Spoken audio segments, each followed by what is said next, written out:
Once there lived a lion. As strong as he was with the might of his claws and teeth, he had one big problem. He was terrified of the crowing of the rooster. Can life be worth living if a creature as mighty as me was reduced to terror by such a small, vile bird as the rooster? He cried pitifully. Just as he was lamenting in his sad state, he spied an elephant. The elephant was huge and scary, but was flapping his large ears quickly to and fro in great concern. What troubles you, my friend? The lion asked the elephant. Can anything have the power to harm a beast of your size, bulk, and strength? Oh yes, you would be shocked. Do you see that little buzzing gnat? He is vicious. If he were to sting me inside my ear, I would go raving mad in pain.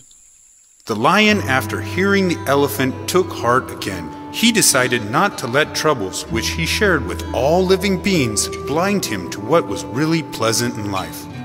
After all, he had much to thank for. He was the king of all beasts.